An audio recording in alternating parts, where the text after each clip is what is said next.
বিশ্বকাপ ফাইনালের শেষ বাঁশি বাজতেই একদিকে কান্নায় ভেঙে পড়েছিলেন লিওনেল মেসি, অন্যদিকে উল্লাসে মেতে উঠেছিলেন লামিন ইয়ামাল। সেই মুহূর্তেই যেন ফুটবল বিশ্ব প্রত্যক্ষ করলো এক যুগের সমাপ্তি, আরেক যুগের সূচনা।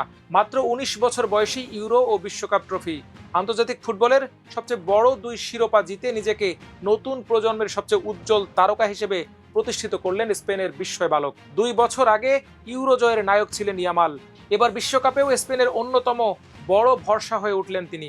টুর্নামেন্টের শুরুতে চোটের শঙ্কা থাকলেও মাঠে নেমে প্রতিটি ম্যাচে নিজের সামর্থ্যের প্রমাণ দিয়েছেন। গতি, ড্রিবলিং, সৃজনশীলতা ও বড় ম্যাচের মানসিক দৃঢ়তায় তিনি ছিলেন প্রতিপক্ষের জন্য সবচেয়ে বড় আতঙ্ক। ফাইনালে আর্জেন্টিনার খেলোয়াড়রা বারবার কঠোর ট্যাকল ও শারীরিক চাপে তাকে থামানোর চেষ্টা করেছে, কিন্তু একবারও নিজের স্বাভাবিক খেলায় ছন্দ হারাননি ইয়ামাল। বরং ডান প্রান্তে তার দৌড়, নিখুঁত ক্রস এবং আক্রমণ তৈরির দক্ষতা স্পেনকে ম্যাচের নিয়ন্ত্রণ এনে দেয়। অতিরিক্ত সময়ে ফেররান তেরেসের জয়সূচক গোলের পেছনেও ছিল স্পেনের ধারাবাহিক আক্রমণ, যার অন্যতম চালিকা শক্তি ছিলেন এই তরুণ উইঙ্গার। মাত্র ১৯ বছর ৬ দিন বয়সে ইউরো ও বিশ্বকাপ ফুটবলের সবচেয়ে মর্যাদাপূর্ণ দুটি আন্তর্জাতিক শিরোপা জয়ের ইতিহাস গড়েছেন ইয়ামাল। ১৯৫৮ সালে পেলে, ১৯৮২ সালে বারগোমি এবং ২০১৮ সালের কিলিয়ান এমবাপ্পের পর টিন এজার হিসেবে বিশ্বকাপ ফাইনাল জয়ের এলিট তালিকাতেও নাম লিখিয়েছেন তিনি। একই সঙ্গে স্পেনের ইতিহাসে সবচেয়ে কম বয়সী বিশ্বকাপ গোলদাতা হওয়ার কীর্তিও গড়েছেন এই আসরেই। পুরো টুর্নামেন্টে সবচেয়ে বেশি ৩০টি সফল ড্রিবল করেছেন ইয়ামাল। প্রতিপক্ষের রক্ষণ ভাঙতে তিনি ছিলেন স্পেনের সবচেয়ে কার্যকর অস্ত্র। পরিসংখ্যান আরও বলছে, জাতীয় দলের হয়ে খেলা ২৮টি প্রতিযোগিতামূলক ম্যাচে এখনও হারেননি তিনি। ইউরো ও বিশ্বকাপ মিলিয়ে যে ১৩টি ম্যাচে শুরুর একাদশে ছিলেন, তার প্রতিটিতেই জয় পেয়েছে স্পেন।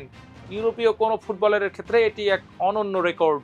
স্পেনের coach Luis de la Fuente match শেষে ইয়ামালের প্রশংসা করে বলেন, তিনি শুধু প্রতিভাবান নন, দলের জন্য নিজেকে উজাড় করে দেয়া এক অসাধারণ ফুটবলার। আর ইংল্যান্ডের সাবেক গোলরক্ষক জো হার্টের ভাষায়, মাত্র ১৯ বছর বয়সেই ইয়ামাল ফুটবলকে কমপ্লিট করে ফেলেছে। ফাইনালের আরেকটি দৃশ্য ইতোমধ্যেই ফুটবল ইতিহাসের অন্যতম আবেগঘন মুহূর্ত হয়ে গেছে। ম্যাচ শেষে কান্নায় ভেঙে পড়া লিওনেল মেসিকে জড়িয়ে ধরেন ইয়ামাল। ২০০৭ সালে যে শিশুকে কোলে নিয়ে গোসল করিয়েছিলেন তরুণ মেসি, প্রায় ২ দশক পর সেই শিশুই বিশ্ব চ্যাম্পিয়ন হয়ে কিংবদন্তিকে আলিঙ্গন করে। যেন এক প্রজন্ম আরেক প্রজন্মের হাতে ফুটবলের মশাল তুলে দিল। বিশ্বকাপের এই শিরোপা শুধু স্পেনের নয়, লামিন ইয়ামালেরও। কারণ ১৯ বছর বয়সে তিনি প্রমাণ করেছেন বড় মঞ্চের চাপ সামলানো, ইতিহাস লেখা এবং দলকে সাফল্যের পথে নেতৃত্ব দেওয়ার সামর্থ্য তার রয়েছে। ফুটবল বিশ্ব হয়তো মেসির যুগকে বিদায় জানিয়েছে, কিন্তু একই সঙ্গে স্বাগত জানিয়েছে নতুন এক সুপারস্টারকে। তিনি হলেন লামিন ইয়ামাল।